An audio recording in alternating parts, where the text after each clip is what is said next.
मुंबई उपनगरात भाजपची डोकेदुखी आता वाढल्याचं दिसतंय, कारण उमेदवारी न मिळालेल्या बंडखोरांकडनं अपक्ष म्हणून उमेदवारी अर्ज भरले गेलेले आहेत। भाजपच्या बंडखोर माया राजपूत यांच्याकडनं वॉर्ड क्रमांक 64 मधून अर्ज भरला गेलेला आहे।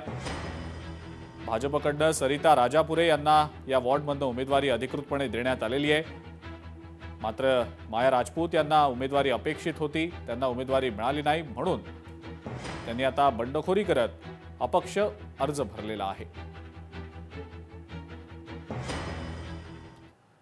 यानंतरची बातमी सोलापूरमधली आहे। सोलापुरात एबी फॉर्मवरनं दुसऱ्या दिवशी सुद्धा प्रचंड गोंधळ झाल्याचं पाहायला मिळालंय। भाजप शहराध्यक्ष रोहिणी तडवळकर यांना कार्यकर्त्यांनी पळवत निवडणूक कार्यालयात आणलं।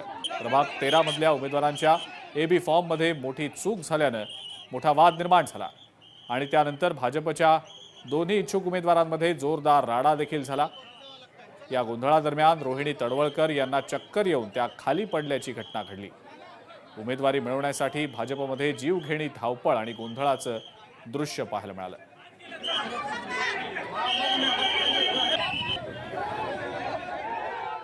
आम्ही ॲफिडेव्हिट दिलं की हा अर्ज विजय चिप्पा यांचाच आहे। आपण जसं लिहिताना थोडासा तो विजयचा ज थोडासा वर गेला, त्यामुळे तो त्यांना न दिसत होता, पण तो खऱ्या अर्थाने जच होता। त्याचं ॲफिडेव्हिट दिलं आणि तो विषय आता संपलेला आहे। कोण घेतली होती हरकत? विरोधक असतात, शिवसेना आहे, यांनी हरकत घेतलेली होती।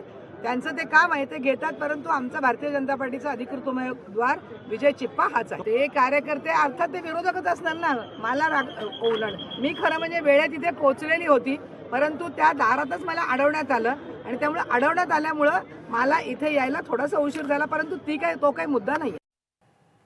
युती टिकवण्यासाठी ठाण्यामध्ये नेहमी भाजपचाच बळी दिला जातो, असं वक्तव्य भाजपचे आमदार संजय केळकर यांनी केलेलं आहे। आम्ही मागितलेल्या जागा आम्हाला दिल्या गेल्या नाहीत, युती स्वीकारली आहे, पण भाजपमध्ये यामुळे मोठी नाराजी आहे, असं केळकर यांचं म्हणणं आहे।